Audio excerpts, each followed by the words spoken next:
नमस्कार दोस्तों, स्वागत है आपका जुनून सिविल सर्विस में। हम लोग अपना आज का आंसर 2 डिस्कस कर रहे हैं। फर्स्ट पार्ट हमने आंसर का डिस्कस कर लिया है, तो वो आप देख लीजिए। सेकंड पार्ट में जैसा हमने क्वेश्चन में देखा था कि हमें डिस्कस करना था इसरो के जो फ्यूचर एक्साइटिंग टारगेट्स हैं, उसके बारे में आपको डिटेल में डिस्कस करना था। तो आप जब भी इसके अंदर भी अगर हम देखें तो अगेन इसके अंदर अगर आपको लिखना है तो आपको पहले एक स्ट्रक्चरिंग, जैसे मैंने लास्ट वीडियो में बताया है, आप पहले अपना स्ट्रक्चर डिसाइड कर लीजिए। क्वेश्चन का डिमांड क्या है ये आपको समझ लेना है। तो हमने देख लिया कि हमें इसरो के जो फ्यूचर टारगेट्स हैं, एक वो जो वो कर रहे हैं, एक है जो फ्यूचर में उन्होंने सोचा है कि हम करेंगे। तो वो जो करेंगे उसके बारे में हमें डिटेल में एग्जांपल्स के साथ हमें डिस्कस करना है आंसर के अंदर। ये हमारा मेजर टारगेट है। तो उसके अंदर पहले हम यहाँ पे स्ट्रक्चर अगर हम देखें अपना, तो अगेन यहाँ पे हमारा पहला इंट्रोडक्शन आएगा। सेकंड में जो हमारा मेन कंटेंट होगा आंसर का वो ये होगा, जो हम यहाँ पे future plan mission of ISRO को हम डिस्कस करेंगे, और थर्ड हम लोग अपना कंक्लूजन देंगे। तो ये हमारा स्ट्रक्चरिंग होगा। अगेन अगर ये हमारा यहाँ पे सबसे मेजर पार्ट है, यहाँ पे हमें अराउंड 400 से 450 वर्ड यहाँ लिखने हैं, मेजर यहीं पे लिखना है हमें। तो हमारा मेजर थ्रस्ट हमारा यहीं होना चाहिए। तो अगेन अब हमने क्या सीखा था लास्ट वीडियो में? हमने सीखा था कि हमें अब सब पार्ट्स में डिवाइड करना है अपने आंसर्स को। हमें डायमेंशंस निकालने हैं जिसके बेसिस पे हम उसे सब पार्ट्स और अगेन सब पार्ट्स में डिवाइड करके अपने आंसर्स को हम इजीली लिखेंगे। तो अगर आप हमें देख रहे हैं कि अब जो टारगेट बना रहा है इसरो, तो किसी पैरामीटर पे बनाएगा। कोई कोई उसके मिशन होंगे तो किसी पैमाने पे होंगे। तो उसके अंदर पहला चीज जो होता है वो है सैटेलाइट्स। तो सैटेलाइट डिफरेंट डिफरेंट तरह की नई सैटेलाइट्स वो बना सकते हैं, राइट। तो उसके अंदर एक टेलीकम्युनिकेशन सैटेलाइट्स हो सकती हैं। 3 तरह की हमने जैसे देख ली थी, अर्थ ऑब्जर्वेशन होती है और नेविगेशनल सैटेलाइट्स होती हैं। तो इसके अंदर नई नई तरीके की जो नए लॉन्चेस होते हैं, न्यू लॉन्चेस होते हैं जो फ्यूचर के लिए प्लान होते हैं, वो आप डिस्कस करेंगे यहाँ पे। सेकंड चीज जो होते हैं वो है space mission. Space mission again अगर आप देखेंगे अचीवमेंट में भी हमने डिस्कस किया था, सैटेलाइट्स भी हमने डिस्कस की थी। तो स्पेस मिशन में वहां पे हमने मार्स और बाइटर मीटर मिशन ऑब्जर्व डिस्कस किया था। वहां पे हमने गगनयान देखा था, चंद्रयान 2 देखा था।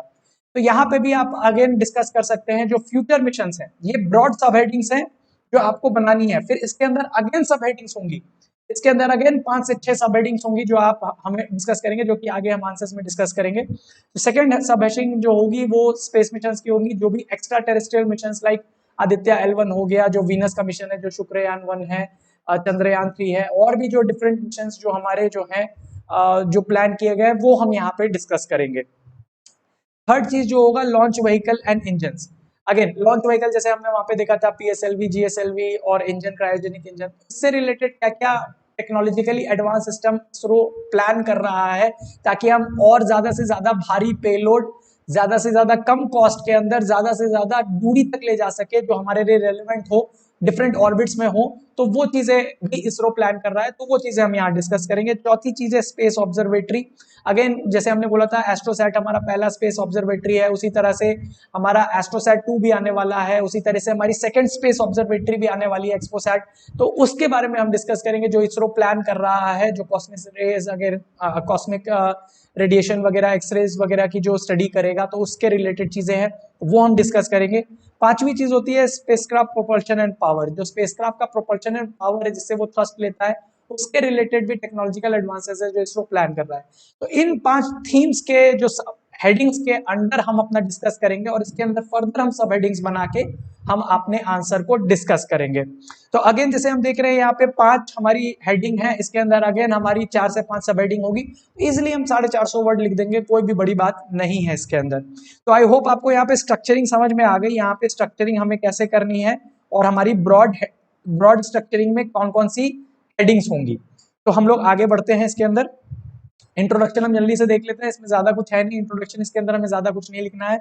तो हम लोग सिंपल एक लाइन लिख लेते हैं, ISRO has been actively engaged in number of space activities for taking the next giant leap in space and further strengthening its achievements. जो हमारी अचीवमेंट है उसको फर्दर स्ट्रेंथन करने के लिए, और जो स्पेस रेस चल रही है उसके अंदर इसरो ने बहुत सारी प्लान अचीवमेंट्स प्लानिंग की हुई है, उसके बारे में हम लोग डिस्कस करेंगे डायरेक्टली। फिर हम लोग आ जाएंगे following are the future plan missions of ISRO. तो यहाँ पे हमने इंट्रोडक्शन ब्रीफ इसलिए रखा है क्योंकि हमारा जो मेन कंटेंट है वो बहुत ज्यादा है। तो उसके अंदर आप अगर आपके पास कंटेंट ज्यादा हो बॉडी में, तो आप इंट्रो को स्मॉल लिखिए, ज्यादा बड़ा मत कीजिए, ताकि आप मेन कंटेंट अपना अच्छे से स्ट्रक्चर प्रेजेंट करके बॉडी में दिखा सके। तो यहाँ पे हम लोग अगर फ्यूचर प्लान मिशंस के बारे में डिस्कस करें, तो इस तरीके से आप एक्स्ट्रा टेरेस्ट्रियल प्रोब्स जो है, एक्स्ट्रा टेरेस्ट्रियल क्या हुआ, मतलब अर्थ के अलावा जो हमारे जो प्लैनेट सिस्टम्स के अंदर जो इसरो काम कर रहा है उसके बारे में डिस्कस करना है। तो जैसे चंद्रयान 2 ऑलरेडी हो गया था लेकिन वो फेल कर गया था, तो चंद्रयान 3 जो हमारा है उसके ऊपर कब तक आएगा, वो क्या क्या है उसके अंदर, रूलर लैंडर है, रोवर है, तो मिशन रिपीट है, इसके बारे में आप उसका मेन ऑब्जेक्टिव डिस्कस कीजिए, कब जाएगा वो डिस्कस कीजिए, और उसके अंदर क्या कंपोनेंट है, क्या किस चीज से जा रहा है वो डिस्कस कीजिए। तो ये 2 या 3 चीज आपको सिर्फ मेंशन करनी है, ज्यादा डिटेल में नहीं जाना है, क्योंकि आंसर आपको जब अगर ब्रेड्थ कवर करना होता है तो आप स्पेसिफिक 10 से 12 वर्ड में उसको निपटाइए, 20 वर्ड में, ज्यादा आपको उसके अंदर डिटेल नहीं लिखनी चाहिए। तो आप इसको इस तरीके से लिख सकते हैं। सिमिलरली आप गगनयान देखें तो 2022 में जाना है, क्रूड स्पेसक्राफ्ट है, ऑर्बिटर व्हीकल होगा जिसके अंदर हमारा जो है, और ये किसके द्वारा बनाया गया है, डॉन्टी made by ISRO and HAL। तो ये हमारा Indian human space flight programme का भाग है। तो अपने क्रक्स में आपने बता दिया कि गगनयान जो प्रोग्राम है वो क्या है और चंद्रयान 3 है वो क्या है। उसी तरीके से आप हमारा नेक्स्ट जो है ल्यूपेक्स के बारे में बता सकते हैं, जो लूनर पोलर एक्सप्लोरेशन मिशन है उसके बारे में, वो मिशन क्या करने वाला है। हमेशा ये चीज याद रखिए, जब भी आप स्पेस मिशन को डिस्कस कर रहे हैं तो उसके अंदर उसका ऑब्जेक्टिव क्या है, वो क्यों किया जा रहा है, ये आपको जरूर बताना है। अगर आप वो नहीं बताइएगा तो उसका कोई मतलब नहीं बनता है। और वो कब किया जाने वाला है, क्योंकि आप ये फ्यूचर प्लान आप बता रहे हैं तो ये कब तक किया जाना चाहिए ये भी आपको जरूर बताना है। तो ये 2 चीजें अगर आप बता देंगे तो तीसरे में अगर आप कंपोनेंट क्या क्या है वो अगर आप कुछ बता सके तो बहुत अच्छी बात है। अगर आपको याद नहीं रहता है तो आप स्किप भी कर सकते हैं। तो आपको ये 2 चीजें जरूर बतानी है कि मिशन किस चीज के लिए है और कब जाने वाला है, ये 2 चीजें आपको मतलब जरूर मेंशन करनी चाहिए। उसी तरीके से हमारा आदित्य L1 मिशन है, वो कब जाने वाला है, सोलर ऑब्जर्वेशन के लिए होना चाहिए। ये हमारा first solar coronagraph spacecraft mission होगा। ये क्यों किया जा रहा है, to study the solar corona in the visible and near IR bands. तो ये क्यों किया जा रहा है ये आपको जरूर मेंशन करना है। कब तक जाएगा ये, 2022 तक जाएगा। तो अदर डिटेल्स आप देख लीजिएगा, सोलर कोरोना वगैरह डिटेल सारी चीजें PDF में मेंशन्ड है। मेन चीज आपको ये समझनी है, आंसर स्ट्रक्चरिंग, कंटेंट, प्रेजेंटेशन, उसको कैसे आपको मैनेज करना है, स्पेस कैसे मैनेज करना है, कंटेंट आपका दिया हुआ है। और मैं अज्यूम कर रहा हूँ कि 66 आप लिख रहे हैं तो आपको बेसिक अंडरस्टैंडिंग आपकी होगी, इसीलिए मैं एक्सप्लेन करने में चीज़ों को नहीं जा रहा हूँ, क्योंकि वो एक अलग कॉन्सेप्ट क्लास हो जाएगी। तो कॉन्सेप्ट क्लास डिफरेंट होती है, उसके अंदर बेसिक समझाए जाते हैं। यहाँ पे एडवांस क्लास एक तरीके से आप समझ सकते हैं आंसर राइटिंग है, जिसके अंदर ये अजम्पशन है कि आपको चीजें आती हैं। उसी तरीके से मंगलयान 2 आप बता सकते हैं, जैसे मंगलयान 1 था उसी तरीके से मंगलयान 2 है, मार्स ऑर्बिटर की तरह है, 2024 तक प्लान्ड है। मंगलयान 2 सेकंड इंटरप्लैनेटरी मिशन है, जो कि हमारा इसरो ने प्लान किया है और 2021-2022 टाइम फ्रेम में है। तो 2024 तक फाइनली ये चीज चली जाएगी। तो मंगलयान 2 के बारे में बता सकते हैं। उसी तरह शुक्रयान 1 है, पहली बार बना रहा है, तो शुक्रयान 1 है, वीनस जो हमारा प्लैनेट है वहां जाने के लिए है, अगेन 2025 तक का है। अब इसमें हमेशा जो भी हमारे प्लानिटरी मिशन होते हैं इसमें 2 चीजें होती हैं, ऑर्बिटर और लैंडर। ऑर्बिटर का मतलब हुआ कि प्लैनेट से वो सिर्फ ऑर्बिटल में जाके ऑर्बिट करेगा और फोटो लेगा, और लैंडर का मतलब होता है कि वो प्लैनेट पे उतर के लैंड करके और फिर करेगा। तो लैंडर बनाना हमेशा डिफिकल्ट होता है ऑर्बिटर से। तो ये चीज आपको थोड़ा डिफरेंस पता होना चाहिए। तो ये सिर्फ ऑर्बिटर रहेगा। तो उसी तरीके से बाकी डिटेल्स भी आप देख सकते हैं। एक यहाँ पे आप स्पेसिफिक बता सकते हैं, पेलोड इंस्ट्रूमेंट जो है वायरल नाम से वो जाएगा, Venus infrared atmospheric gases linker. तो ये थोड़ी स्पेसिफिक चीजें अगर आप लिख देते हैं, जैसे मैंने बोला 3 चीज आपको लिखनी है। पहली चीज होगी कि क्यों जा रहा है, कब तक जाएगा, और कुछ अगर कंपोनेंट के बारे में आप बता सकें तो बहुत अच्छी बात है। तो शुक्रयान हो गया। उसी तरीके से अब ये जैसे हमारा पहला जो स्पेस मिशन था, जो पहला हमने बनाया एक्स्ट्रा टेरेस्ट्रियल प्रोब, उसके अंदर हमने 1 2 3 4 5 6 सब पार्ट्स हमने लिखे पहले पार्ट के अंदर। तो इजीली आप देख रहे हैं अगर इसके अंदर आप 10-10 वर्ड भी लिखेंगे तो भी 5 आपके 6 पार्ट होते हैं। तो 6 के अंदर अगर आपने एक सब पार्ट में लिखा है 5-5 10-10 वर्ड तो भी 60-70 वर्ड हो गया।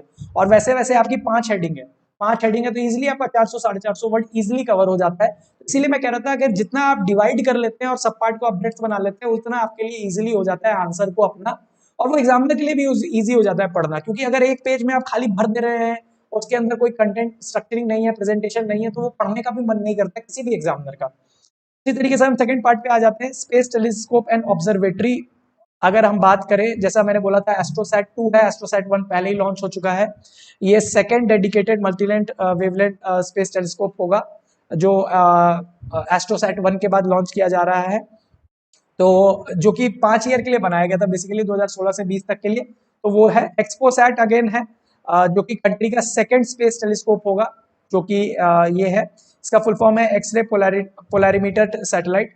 ये अगेन कॉस्मिक पोलराइजेशन एक्सरेज को स्टडी करने के लिए भेजा जा रहा है। एक्सो वर्ल्ड उसी तरीके से है, जॉइंट प्रपोजल है इसरो और आईएसटी का। ये बेसिकली आपका जो है एटमॉस्फेरिक स्टडी करेगा एक्सो प्लैनेट्स में। तो अब अगेन एक्सो प्लैनेट क्या होता है, ये सब कॉन्सेप्चुअल चीजें हैं जो आपको आई होप कि पता होंगी, मैं उसके अंदर डेप्थ में नहीं जा रहा हूँ। तो अगेन यहाँ पे अब जैसे हमने देखा ये सेकंड सब हेडिंग के अंदर हमने ये 3 पार्ट बताए, एस्ट्रोसैट, एक्सपोसैट और एक्सो वर्ल्ड। तो ये 3 चीज अगर आप लिखेंगे अगेन इसके अंदर 20-20, 30-30 वर्ड है, आपका इजीली कवर हो जाता है। अगेन हम सैटेलाइट पे आए। अब सैटेलाइट हमने जैसे बात किया ही था, 3 तरह की सैटेलाइट होती है, टेलीकम्युनिकेशन सैटेलाइट है, नेविगेशनल सैटेलाइट है, अर्थ ऑब्जर्वेशन सैटेलाइट है, सबके अपने अपने एप्लीकेशन होते हैं। तो उसी तरीके से आप बता सकते हैं यहाँ पे रिसैट 1A सैटेलाइट प्लान हुआ है, 2020 में लॉन्च होना था। रेडार इमेजिंग सैटेलाइट है, लैंड बेस्ड मिशन है। अगेन क्या कर रहा है, कब तक होगा, तो ये सारी चीजें होनी चाहिए। Indian data relay satellite system एक ये इम्पोर्टेंट सैटेलाइट है, जो कि कोरोना की वजह से क्या हुआ है कि बहुत सारे जो प्लान मिशन थे वो 1-1, 2-2, 3-3 साल के लिए एक्सटेंड हो गए। तो ये जो टाइमलाइन था इनका कोई लेटेस्ट अभी अपडेट नहीं आया है, तो जो मेंशन था मैंने वही ले लिया है, लेकिन ये थोड़े बहुत डिले भी हो सकते हैं, तो आप देख लीजिएगा। तो जो ये है रियल टाइम कम्युनिकेशन करेगा लो अर्थ बाउंड सैटेलाइट में और ग्राउंड स्टेशन के बीच में। तो ये एक बहुत इंपॉर्टेंट डेवलपमेंट है, Indian data relay satellite system जो है लॉन्च कर रहा है इसरो। उसी तरीके से हमारा ये दिशा नाम का एक सैटेलाइट है, जो कि disturbed and quite type ionosphere system at high altitude. ये एक एरोनॉमी के लिए पर्पस के लिए ये बनाया जा रहा है, जो कि ये सैटेलाइट है जो कि लो अर्थ ऑर्बिट में होगा, हाई अर्थ ऑर्बिट में नहीं जाएगा ये। तो उस कॉन्स्टलेशन के लिए सैटेलाइट बनाया जा रहा है, तो ये एक सैटेलाइट सिस्टम का अपडेट है।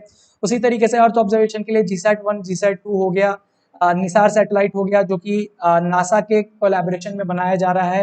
एंड अगेन अर्थ ऑब्जर्वेशन के हाइसिस का एक नेक्स्ट पार्ट है, जो कि 2024 तक बनाया जाएगा, जिसका नाम है हाइसिस 2।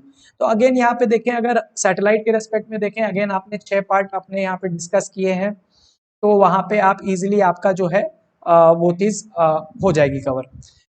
फिफ्थ पार्ट पे अगर हम देखें तो यहाँ पे लॉन्च व्हीकल एंड इंजन के बारे में आप डिस्कस कर सकते हैं। अगेन जैसे लॉन्च व्हीकल मैंने बताया था पीएसएलवी जीएसएलवी सिस्टम है, तो क्रायोजेनिक सिस्टम हमारे पास ऑलरेडी हमने डेवलप कर लिया है। उसी तरीके से सेमी क्रायोजेनिक इंजन है SCE-200, उसके बारे में डिटेल्स आप पढ़ लीजिए।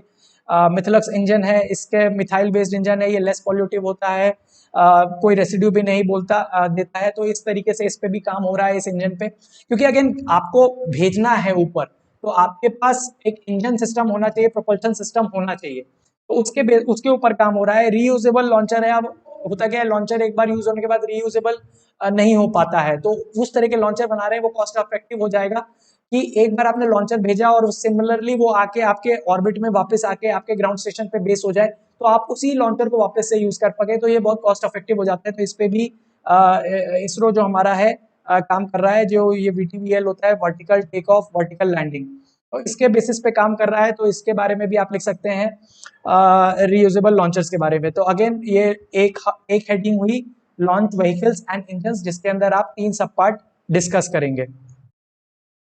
अगेन मैं आऊँ स्पेस का प्रोपल्शन एंड पावर, ये अलग थीम होगी। उसके अंदर आप 2 पार्ट इलेक्ट्रिक थ्रस्टर्स और alpha source thermo electric propulsion technology के बारे में डिस्कस कर सकते हैं। अगेन मैं बहुत डेप्थ में नहीं जा रहा हूँ इसके अंदर, क्योंकि ये कॉन्सेप्ट क्लास नहीं है कि मैं आपको ये बेसिक चीजें सारी समझाऊं। मेरा यहाँ पे बेसिक ऑब्जेक्टिव मैंने पहले भी बोला था, यहाँ पे ये समझाना है कि कंटेंट आपके पास होगा, आपको वहां पे प्रेजेंट कैसे करना है। कंटेंट तो मैं दे रहा हूँ आपको, आप इजिली पढ़ सकते हैं PDF के अंदर।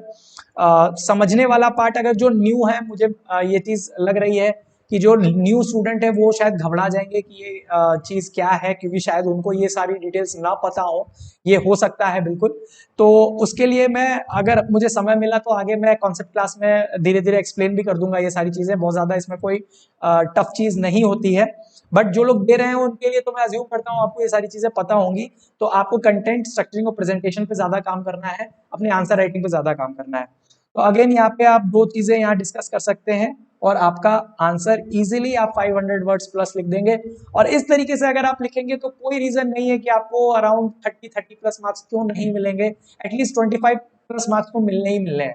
तो मेरा ये अपना एक्सपीरियंस है कि आपको इस तरीके से अगर आप आंसर्स को अप्रोच करेंगे तो आपके लिए बहुत इजी होगा। अगेन मैं कंक्लूजन अगर देखूं तो आप इजीली कोई सा भी एक सिंपल लैंग्वेज में कंक्लूड करना है कि भाई हमारा जो इसरो है अच्छा काम कर रहा है और नासा के रेस्पेक्ट में हमारा लीडर भी बन रहा है धीरे धीरे। आप देख ही रहे हैं काफी इसरो को अब लोग हाई लीग में मानते हैं। उस तरीके से आप जो है बता सकते हैं कि कैसे जो अच्छा काम कर रहे हैं इससे जो हमारे स्टूडेंट्स हैं, जो हमारी फ्यूचर जो जनरेशन है वो ज्यादा उसके तरफ अट्रैक्ट होगी, तो हमारे लिए फ्यूचर जो साइंटिस्ट है और ह्यूमन नेशन के हमारे डेवलपमेंट के लिए भी काम आएंगे। उस तरीके से आप एक फ्यूचरिस्टिक टोन में कंक्लूड कर सकते हैं इजीली, वो आप कर लीजिएगा। तो ये था हमारा 2 क्वेश्चन जो हमने डिस्कस किया। अगेन मैं ये बोलूंगा कि मैं हर बार ये जब भी डिस्कस करूंगा मैं सारी चीजें आपको बार बार दिखाऊंगा कि आपको स्ट्रक्चरिंग कैसे करनी है, कंटेंट आपके पास मैं दे ही रहा हूँ, प्रेजेंटेशन कैसे करना है, उसको कैसे हेडिंग सब हेडिंग में लाना है, क्योंकि कंटेंट आपका क्वेश्चन का डिमांड तो आपको समझना चाहिए। अगर मैं इसका अगर कंक्लूजन बताऊं, क्वेश्चन का डिमांड समझना पहली चीज सबसे इंपॉर्टेंट है। क्वेश्चन का डिमांड समझना, अगर क्वेश्चन का आप डिमांड नहीं समझ पा रहे हैं और रैंडमली कुछ कुछ लिख रहे हैं तो वो आपका कोई काम नहीं आएगा। ये आप ऐसे समझ सकते हैं कि अगर मैं आपसे आपका नाम पूछूं और आप मुझे अपना नाम छोड़ के बाकी सारी चीजें बता दें तो उसका कोई फायदा नहीं होता। उसी तरीके से क्वेश्चन का एक स्पेसिफिक डिमांड होता है, चाहे आप कोई भी एग्जाम लिखें, यूपीएससी लिखें, बीपीएससी लिखें, अदर स्टेट सर्विसेज लिखें, अगर आपने क्वेश्चन का डिमांड के अकॉर्डिंग आंसर नहीं किया तो आप कितना भी अच्छा लिख देंगे, कंटेंट, प्रेजेंटेशन, स्ट्रक्चरिंग कुछ भी कर लीजिए, उसको आपको नंबर नहीं मिलेगा। लेकिन अगर आपने क्वेश्चन का डिमांड समझ लिया है, आपके पास कंटेंट आपने आपने रेडी किया हुआ है, आपने सब डिविजन डिविजन बनाए हैं, स्ट्रक्चरिंग की है, प्रेजेंटेशन किया है, तो आंसर नंबर मिलना ही मिलना है, नहीं क्यों नहीं मिलेगा। तो ये था मेरी तरफ से। हम लोग कल अपनी नई थीम के साथ आएंगे और इसका पीडीएफ वगैरह मैं टेलीग्राम ग्रुप में डाल दूंगा, तो वहां से आप कलेक्ट कर सकते हैं, इसको पढ़ सकते हैं इजीली और समझ सकते हैं। जो लोग न्यू स्टूडेंट्स हैं वो लोग घबराए मत, क्योंकि बहुत सारे कॉन्सेप्ट्स ऐसे हैं जो शायद आपको नहीं पता होंगे।